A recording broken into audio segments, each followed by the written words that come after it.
Hello, and thank you for joining me again today on the Finding Hope After Loss podcast. Don't forget to subscribe so you don't miss any future episodes. You can really help the show reach more loss and infertility families by taking a moment to leave a positive review or rating on Apple or Spotify. Also, check us out on Patreon for exclusive bonus content. Just go to patreon.com/Finding Hope After Loss. You can also check out more information about the episode in the show notes at journeyforjasmine.com. Today, I am talking with Sara and Brady. Their journey began with male factor infertility and quickly became more complex after Sara was diagnosed with diminished ovarian reserve. Their first round of IVF resulted in only one viable embryo, which led to a miscarriage. They continued to search for answers, including traveling to Barbados for a second IVF attempt, which produced no viable embryos.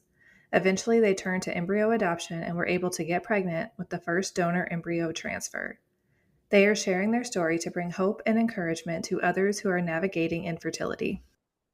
Hello, everyone. Today, I am here with Sara and Brady. Can you guys tell us a little bit about yourself? Yeah, we got married in the middle of a pandemic. So good old 2020 wedding. Thankfully, we were able to still have it because it was in September. And I guess just like any couple, we kind of just wanted to, wait a little bit and just enjoy the time together. And then, we kind of just spent that time we were finishing college, kind of getting into our careers a little bit. And I think it was at the same time we kind of decided that it was about time to have kids and we were just ready to be parents. And that kind of led us down the journey where we are now. So, yeah. So what do you guys do for a living? So I am in marketing and communications. I work for an electric cooperative. Yeah, I do payroll for a sunflower company. So Biggs and Spitz sunflower seeds, we process all of those. So I do the payroll, working with human resources and finances, kind of turning the people data into financial data. So, yeah. Oh, payroll. We all like to pretend we don't know how to do payroll because we don't like it. Yeah. Well, it's one of the hidden things that you take for granted, the payroll people. It's just that as long as your money's there, it's fine. But it's pandemic when it doesn't hit right. Yeah, you always want to be friends with the payroll person, right? Exactly. Yep. So do you guys mind sharing a little more about your journey so far? Yeah, absolutely. Do you want to start? Because we kind of we started with me a little bit. So I suppose it was, I don't even know, maybe like 10 years ago, I found out that I had low testosterone and they kind of diagnosed it as Kallman syndrome, which is just me naturally having very low testosterone levels. So in the treatment plan for that was to go on synthetic testosterone. And in doing that, I did ask the question about fertility in the future because at that time I was with Sara, and that was something that I thought about. And my endocrinologist at that point said that I would just have to switch my medication and that it would be no problem.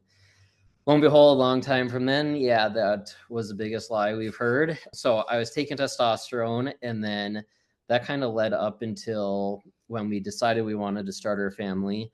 I went in right away to the endocrinologist and decided to switch my medication as I thought it was that easy. Went there, they actually referred me to our reproductive medicine, where they actually prescribed me HCG. So for quite a while, I was taking HCG and testosterone.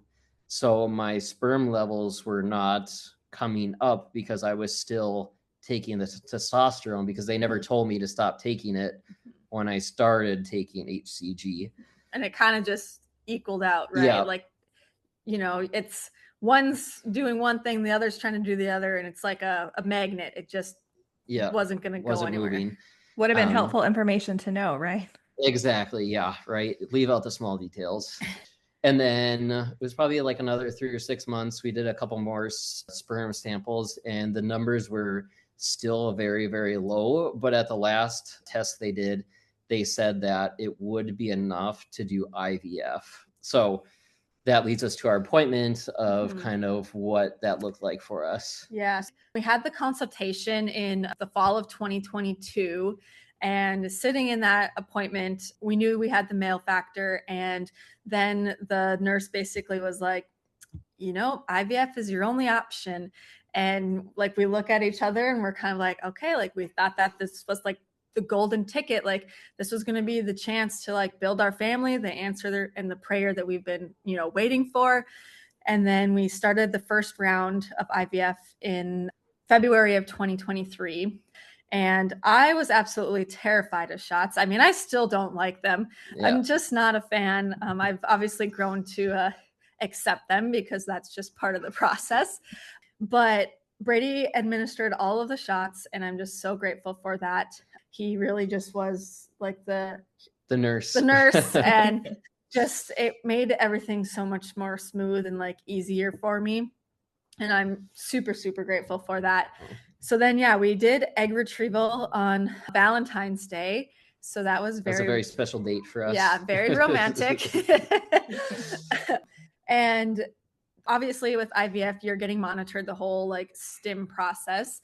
And when we did egg retrieval, we just thought, we looked at Google, we looked at Pinterest, obviously like looking at these numbers, like, oh, some people are getting 20, some people are getting like 30, like all these big numbers. And I remember waking up from egg retrieval and I was like, how many eggs do we get? Obviously, like, and the nurse was like, 5. And it's like, hold on, what? Yeah, what happened, And then, at that point, they basically explained that I had diminished ovarian reserve. And the frustrating part is like, they suspected it from the very beginning with my low AMH, but they never like disclosed that because they didn't want to like scare me or like scare us of like the diminished ovarian reserve and stuff like that. So after the fact, very frustrating. I mean, obviously, first time IVF, we're still learning all the things. We didn't really know all the questions to ask and whatnot. And then, basically that dwindled down. We had 4 were mature, 3 fertilized, 2 made it to the blast stage, and then only 1 viable embryo after the PGTA testing. And then, we transferred that April 11th of 2023. And obviously waited the whole 2 weeks. We didn't test early. We didn't want that, wanted a surprise. We didn't want any like false positives or anything. And it worked. We had a positive test and we were so excited. Yes. We were going in expecting to get pregnant and we did. And it was just like, felt like the process worked, right? And we were so happy. We were nervous at the time though, because that was our only one, and for us, our issue we knew was just trying to get pregnant. So we thought once we got pregnant, hey, we're going to have our child, however, changed a little bit. Shortly after, I suppose, I can't remember, around maybe that 5.5, 6 weeks, I had started to bleed a little bit. And obviously that always raises some concern. And at the very beginning of the week, it was just like a light spot. So I let the doctor know. And then by the end of the week, they're like, okay, we'll get you in on Friday. Just kind of wait it out and see. And I was at work on Friday and the appointment wasn't until the afternoon. And that morning or mid-morning, I actually started to bleed like heavier. And so very like traumatizing. And I don't know how much detail I should get into, but for anybody who knows that experience of like bleeding, it was absolutely like terrifying. Mm-hmm. And so then we were thankful that we had the appointment later that day. And we go in, they do the ultrasound and we see baby's heartbeat. So we're like, whew, like, okay, like we felt good. That's good. But then the doctor came in after the ultrasound and was like, you have a really, really large subchorionic hemorrhage. And unfortunately, there's nothing that we can do. Just have to like wait it out and just pray, that like baby continues to grow and you just kind of like pass that hemorrhage. And that's just all we can do. So that was really devastating just because it was so much blood. Mm-hmm. And I'm just like, if this isn't a miscarriage, like I'm not sure what is, because it was like heavier than my like heaviest period. And so then by that Saturday, everything kind of cleared up and we had a following appointment on that next Thursday. And so I had stopped bleeding. So we kind of thought we were just in the clear. Yeah. We're like, okay, it passed, we're good. I'm still feeling, the symptoms. I'm still nauseous. I'm still whatever. Mm-hmm. And we go in on Thursday, and this appointment was just a little bit different. And maybe you want to share from your point of view. Yeah. Since I could see the monitor of the ultrasound and, just seeing the whole process, I know, Sarah, you were told to just kind of be calm and just like be relaxed. But as I was watching, the first time I could see the heartbeat the week before, and this week I see her flipping through the different screens and I'm not seeing that. And so I look at the nurse technician and, I could just almost tell on her face that something was wrong. And, at that point, we kind of just asked the question, like, where is the heartbeat? And that's when she came out and said, there is no heartbeat. Yeah, she's like, I'm so sorry, there's no heartbeat. And I feel like my heart just like, I don't know, like sank so heavy.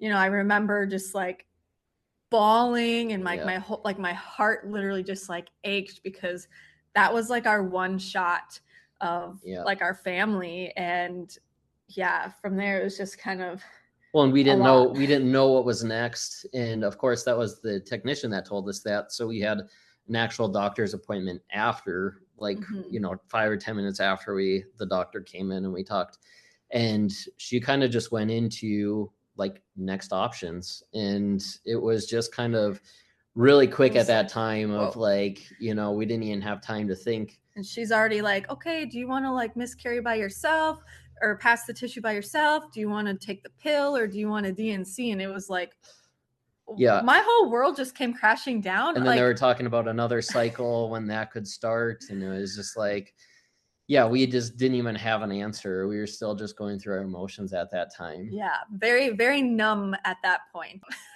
So we decided at that point just to try to let my body like pass the tissue naturally. Unfortunately, they give you like 2 weeks to try to pass it naturally. And my body did not do that, which is also kind of a hard thing because you're like, dang, like my body is already feeling like I'm failing because I don't have enough eggs. And now it's like, I can't even like miscarry normally. Like it just is like a weird, I don't know, situation and feeling. So we did have to do a DNC. And at that point, Brady and I were grieving very differently. So we were like not on the same playing field for grief. And that was very hard. So it was just very different for both of us. I think we both kind of shut down, and I didn't know what was next for us. I didn't know if wanted to try again or, what our other options were, a timeline, because it felt like, you're never getting younger. So it's like, you kind of got to go ahead and choose your decision on what you're going to do next sooner than later. And it's just overwhelming at that time. We went to couples counseling there for a while, just trying to get on the same page. And I would say that did help a lot. And then I just think it came down to the point where it was like, like, let's try again. Like, what else will we lose out of it? Maybe this round it'll be different. So that's actually when we went ahead and started looking at different options. We went with our local clinic. Now we know all the situation that's going on, like Sarah's diminished ovarian reserve. And then we also found out that I have autoimmune issues on top of that. And so, we learned very quickly through just research and like social media and following other people's stories that it's not just a box protocol that you're put in. It should be a more customized approach to like your fertility treatment. And so we really tried to search out a clinic that would be that best fit for us. So long story short, we found Barbados. So out of the country, IVF abroad. Yes, very scary. But I think the thing that sold us really was having these consultations with doctors telling us, what their plan of action would be. We had this consultation with a doctor down there, and we got the consultation right away. We didn't have to wait 3 months to get in to talk to somebody. So that was one thing. They're very responsive. And then this doctor was very up and up on, the new studies, going to conventions and just being a part of that science field where he kind of knew. It seemed like we could trust him and, put our faith into him and what he can do for us. He was like the first doctor that actually, I feel like, told us like it was. Like he didn't try to sugarcoat it in a way where like, oh, it's fine, like, whatever. But he was also very professional and like nice about it, very educational. Mm-hmm. And so I feel like that really was like, oh, okay, like you can tell that they like, we're not just a number, we're a person and we matter, and they're going to pay attention to those things. And I think the final thing that kind of sold us on that was obviously the cost. And that was one of the biggest things for us is, what clinic are we going to choose? Clinics vary wide in the range that an IVF cycle costs. And with the cycle that we were going to do in Barbados, with our travel and everything included, we could get that for the same price that we could here in the States. So that was one of the things that made us actually choose that. I mean, obviously, I'm going to say the beaches and, having a small vacation, that did weigh a little bit on our decision. And that was a little bonus, but it's wild because when you look back at the cost, you could fly there, have your IVF treatment, get medications from overseas to the States, stay there, eat, and everything, all for like the same price out of like pocket here in the States. That's crazy. It's absolutely like it is very crazy, mind-boggling. But yeah, so that round they actually put me on double the medication in hopes that my body would respond with like the diminished ovarian reserve, and then they put me on Lovenox to help with some of like the autoimmune side of things, and that was an adjustment. With that, obviously insurance is always a pain in the butt, so we had a lot of back and forth with insurance.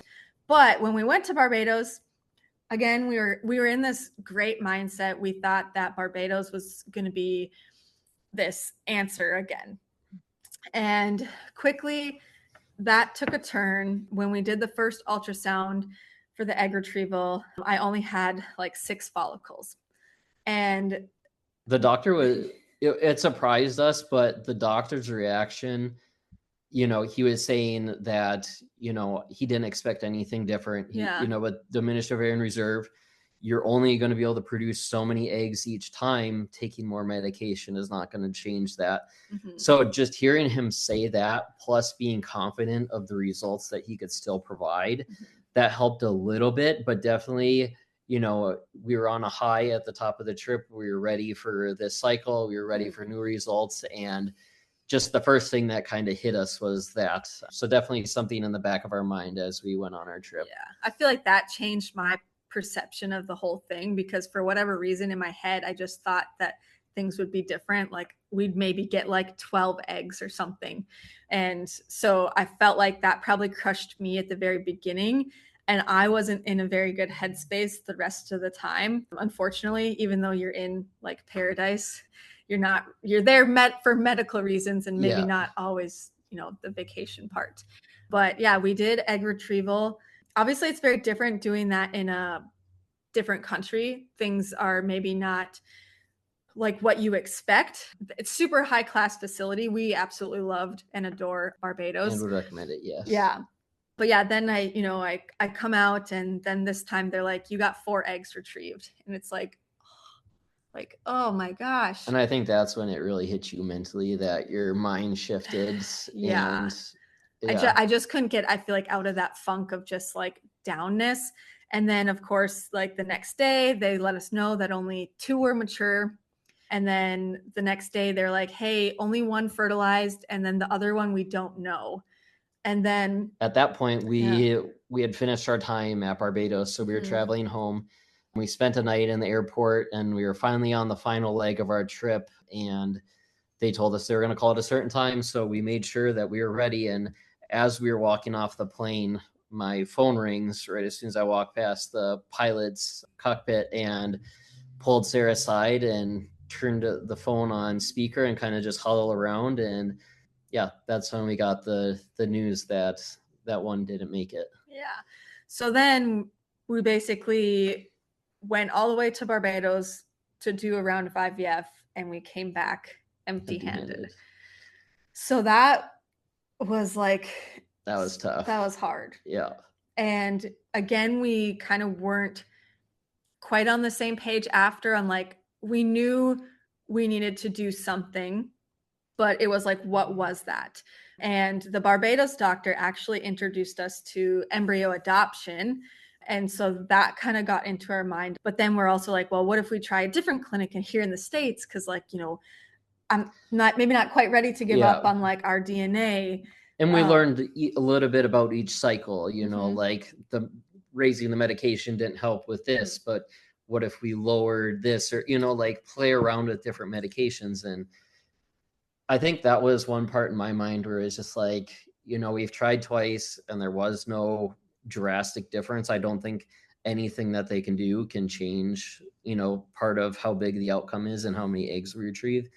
So I was kind of set on doing embryo adoption because at this point, you know, like I told Sarah, I'm just ready to be a dad and, you know, just keep it going on, just being brought down. Like, I don't know how many times I could handle just being, you know, taking the bad news. So that's kind of what I had in my mind. Sarah was a little bit different. Yeah, it took me a long time, I feel like. So we went to Barbados in 2024 in February. So kind of following a year after our first cycle. And yeah, we kind of didn't really come to a conclusion until like June of 2024 on like what we wanted to do. And I just like looked inward and I talked to my like women's Bible study group, and they just really helped me like open my heart up to the way that Brady was like, I just want to be a dad, and like lean into that and like trust him in his decision and just really like lean into our faith just a little bit harder. And finally it was like, okay, like embryo adoption, I feel good about that. Like, let's go for it. So now what does that look like? That's a whole new ball game. Well, and with that, we we're like, okay, we made up our minds, and it's like, okay, now let's have this baby, you know, like this is the step towards it. However, you know, finding a donor is not an easy process either. Right. So we actually were going to try ourselves until we found Embryo Connections, and we started to work with them. We found a Facebook page that we were going to maybe possibly try to match with somebody on the Facebook page. That way it would take some of the burden of the cost off on us having to go through an agency. So I would say, how long? Maybe a couple months of us. Well, we started the Facebook group first, and we tried that for about a month because some of the people that I had talked to, like, oh, we matched in a day or we matched in a week. And it's like, oh, okay, like maybe this will be quick. And for some people it is, but for us, it wasn't.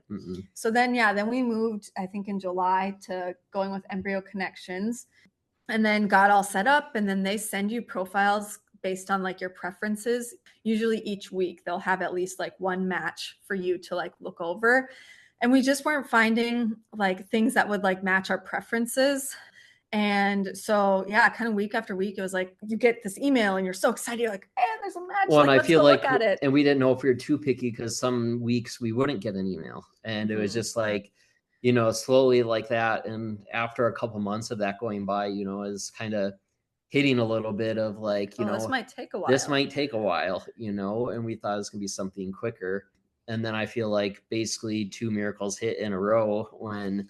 So in September, I got a message from someone on Facebook saying like, hey, I'm an embryo donor and we have, you know, 8 embryos that we would love to like donate to you. Here's our, you know, story, like would love to chat with you. And I was like, oh my gosh, like one that she like was like chose us, and 2, I was like, wait, she's got 8. Like every other one that we've been like getting has maybe like 3, maybe 4, if at the most, if you're lucky. So we had a phone call with her, and it absolutely was like the perfect fit after that phone call. Like we could just feel it in our heart that she was supposed to be like our donor family. Yeah. And she also expressed that she felt that way to us as well. Like she was meant to be our donor. Like they went through the IVF process to like help out a couple like us. And I don't know, just hearing that, it was just a good feeling and whatnot.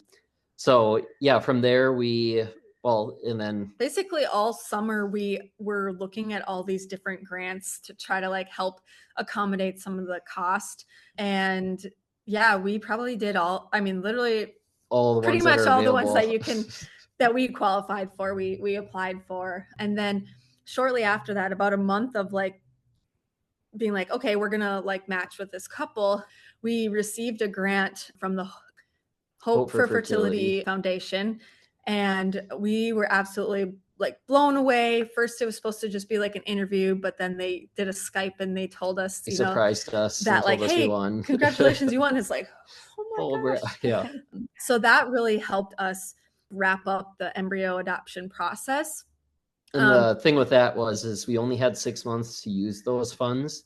So luckily we had that couple matched with us, because if we didn't have that match, we wouldn't have been able to use the funds towards our adoption process, just because we wouldn't be going through that. So just like feeling like those two just lined up so perfectly at the same time that it couldn't work out any better. Yeah. So kind of fast forward, we did all of the legal work, all the whatever.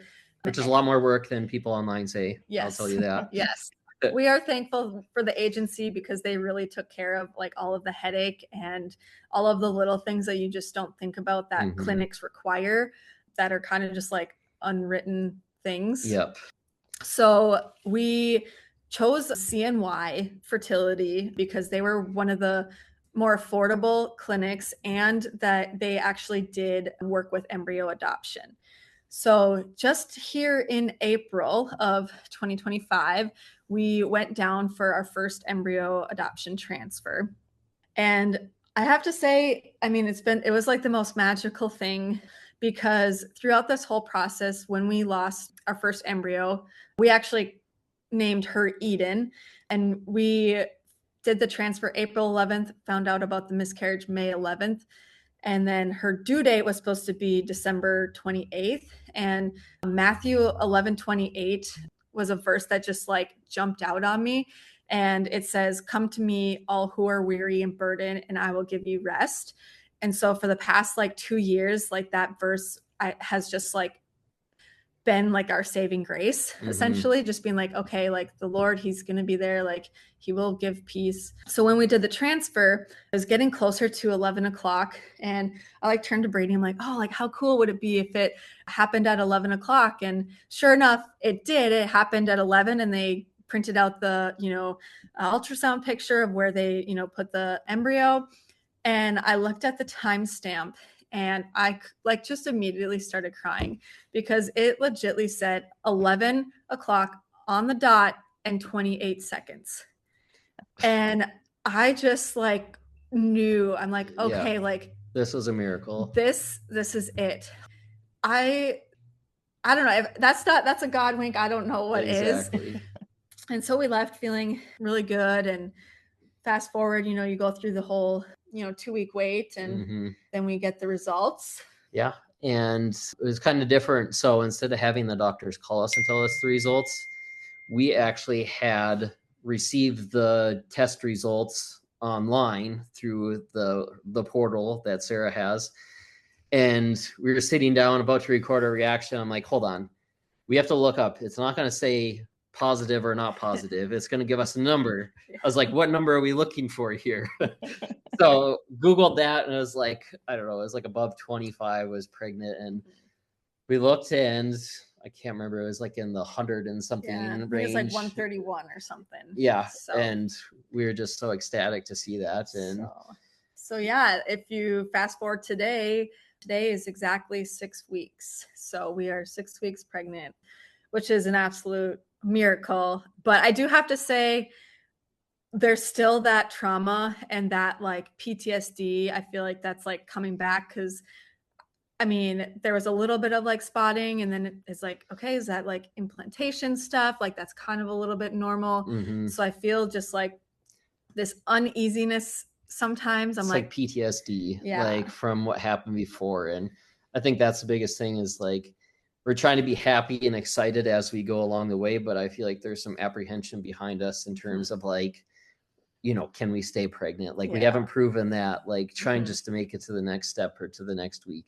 But I think overall this time we're a lot more upbeat and excited and positive, just because God has given us so many messages and just led us on this path where it just feels like we're just truly just following him, and he's going to provide for us. So had me like crying over here. I'm so happy with you guys. Oh, thank you. Yeah, it's exciting. And so like Brady said, we're trying to just enjoy the miracle and just kind of take it day by day. Mm-hmm. Now, before either of you went through this, did you know anybody else who had gone through infertility or anything like this? No, not really. No, I mean, when we first started telling people, I mean, that's when we found out about like your parents went through a little bit of infertility. Yeah, they never had to do treatment. Yeah, no treatment. They didn't have treatment back then, I suppose, too. No, but they did. Not as intense. It wasn't an option for them, really. But yeah, so my church leader, she actually had gone through infertility herself. And then she actually they went through all that, and then they, turned to your traditional adoption route. But she kind of was that like anchor in all of it, and still kind of is sometimes with some of the feelings that get brought up. And then she introduced me to some other people. And basically, as we continue to openly share our story, we've been introduced to more and more people and have really found more of a community in this space. Mm-hmm. What made you start sharing your story, or made you like want to start talking about it more? Well, I guess when you asked me about what I did earlier, I also am just like an avid storyteller. So I've always loved to take pictures, and I've loved like video at a young age. And so I've actually done like wedding videography and like storytelling. And so I felt like this was kind of my avenue. Like I have these skills to tell stories, to share them.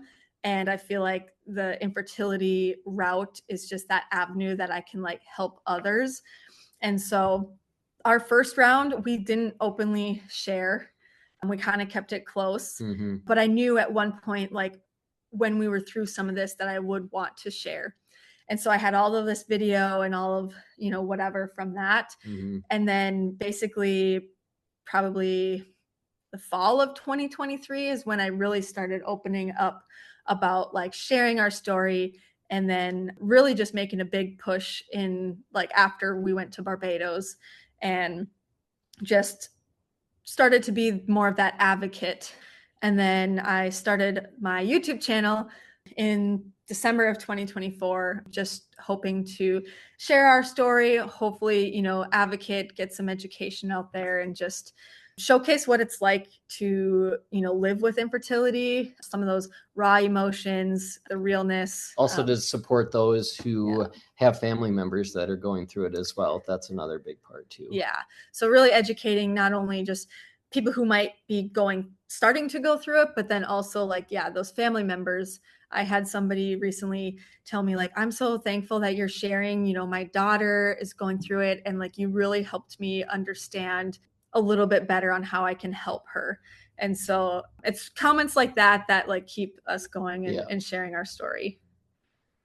And Brady, what about you as a guy? I mean, I know a lot of men aren't as open to, sharing stuff like this. So what is your motivation for wanting to share?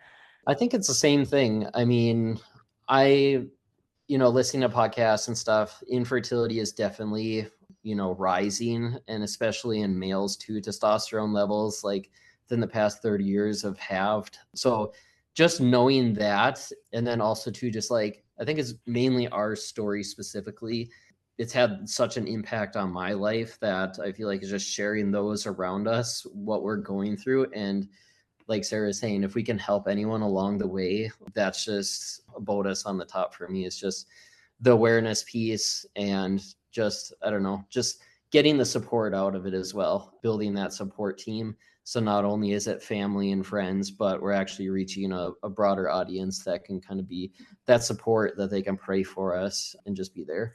I think at one point he had also mentioned, like, obviously as a male, not a lot of males talk about it. And so hopefully, like, by you talking about it, it will make others, open up a little bit and be like, oh, okay, like, I'm not the problem. It's, it's a couple thing, right? And it's okay obviously the male is half of the equation. So you're gonna see that and hopefully allow other males to, well, see that, up. yeah, that there is emotions there, and it's all right to show them and just show how we are getting through this together, how we want to put it out there like this is the way it should look. We're as a team instead of just like the woman doing everything by herself. It does take two to go through this, I think, and to have the right mindset and to make it work out.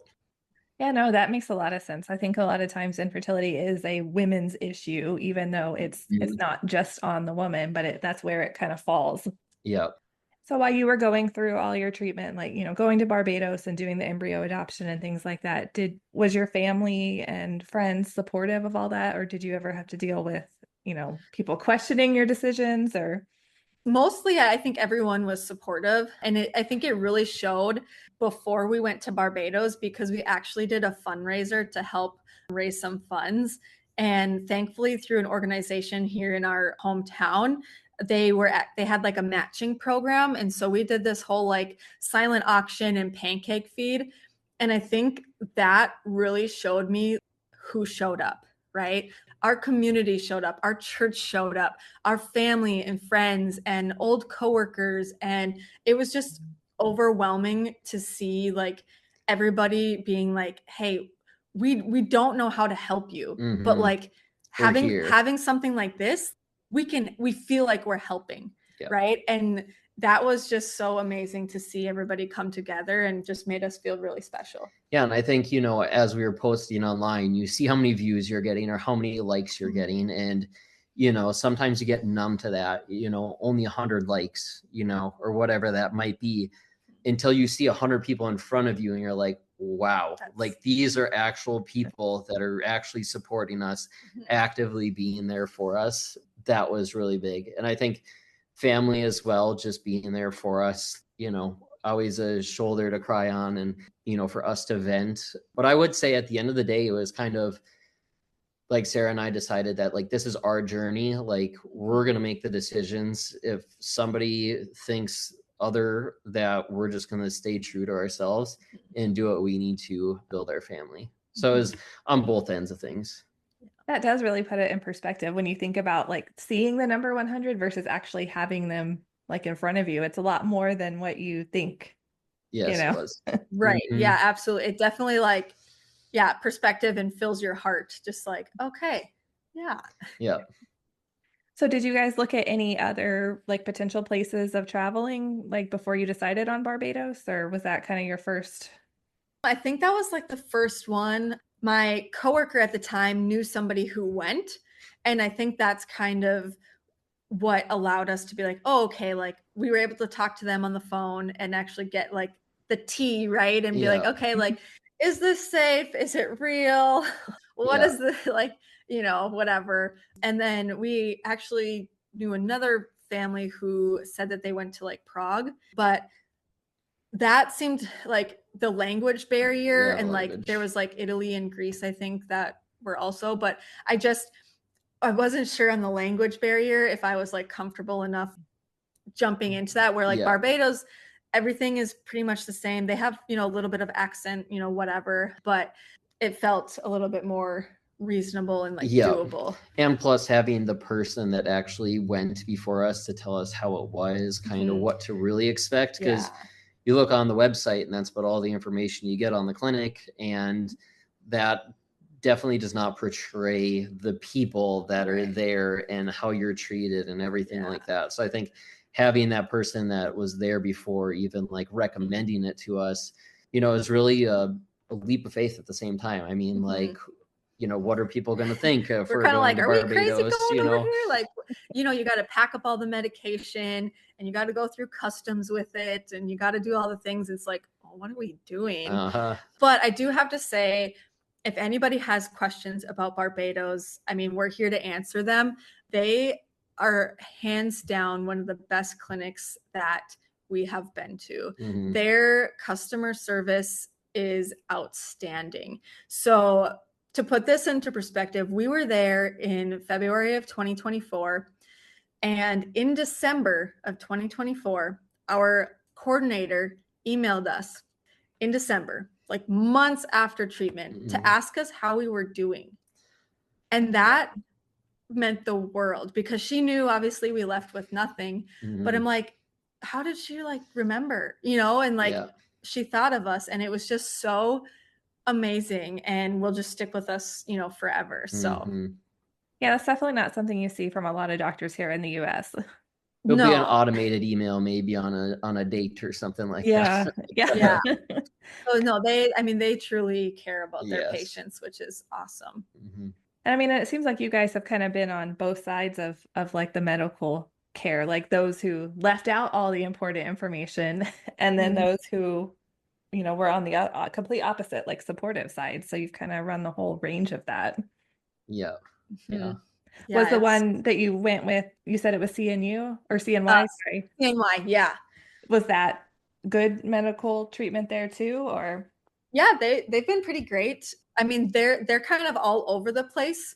And so sometimes you don't always get like the same like nurse responding on like the portal and stuff. Well, and I would say too that we're doing our monitoring in our hometown versus going to Colorado is where they do things. So it's like having the clinics work with each other to get what we need. That has actually been a lot more smooth than what we were expecting. So yeah, I would definitely say that they have good communication and definitely make you feel more comfortable when, something happens that is going to be communicated across the board. Yeah. And like this time now, like being pregnant, I had a 5-week ultrasound, which obviously is super early, but we were able to see, the sac growing, and they're just having a little bit more monitoring with me this time. And I really appreciate that, because it kind of gives you that peace of mind, especially when we have had a loss and we don't know if I can stay pregnant. And so that has been really great. Yeah, I'm pretty sure if they would have let me, I would have been in there every day for an ultrasound. I know. By now we have another ultrasound here in a couple days, so I'm just like, okay, I'm ready for that. I know it seems like an eternity, like in between, and I know it's just like a week, and I know like, there's not much progress like early on, but it's just like I need to see something. Right. Yeah. You're like, and it's weird because this time I feel like I don't maybe have as many like symptoms as I did. Like I'm not feeling overly nauseous right now, which I'm like, okay, like hopefully it'll stay that way. Like that would be a true blessing. But you're expecting it because that's what you were last time. Right. So it's like you don't have that something to tell you that, hey, I'm still pregnant or this is going right, so it's tough. Yeah, I was fortunate. Like I went through the infertility and the loss part, but at least the pregnancy part was okay. So like I didn't have the morning sickness and stuff, but I know exactly what you mean. It's like I just want like something that tells me that that it's okay, but I know because my boss recommended, she said that you can get a tool or something, a device where you can read the baby's heartbeat, and then you can read your heartbeat and make sure that, it's obviously faster so you can see the difference, but at least that way it's like an assurance to yourself, because when you're so, not far along, you can't feel the baby kicking as if it would be or moving around when they're, bigger. So it is a little bit of that insurance piece. So that's might be something we look into. Yeah, I don't blame you. So if you were going to give advice to like someone who's currently going through infertility, what would your biggest piece of advice be?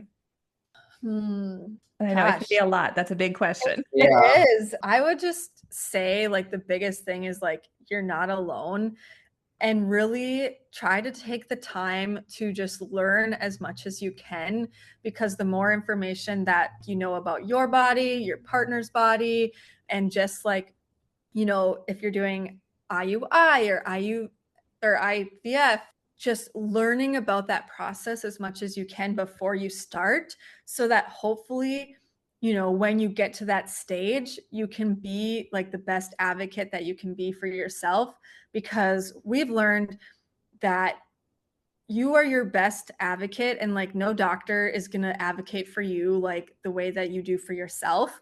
And so, just try to learn as much as you can. There's a whole community out there. I mean, there's Facebook pages, there's a lot of like people on Instagram, podcasts, absolutely. Yeah. And so just learn, because I feel like there are some information, there are pieces of information I wish we would have known ahead of time that might have, saved us some heartache in some of the search. Mm-hmm. And I would say probably just, never giving up in faith, just keep going.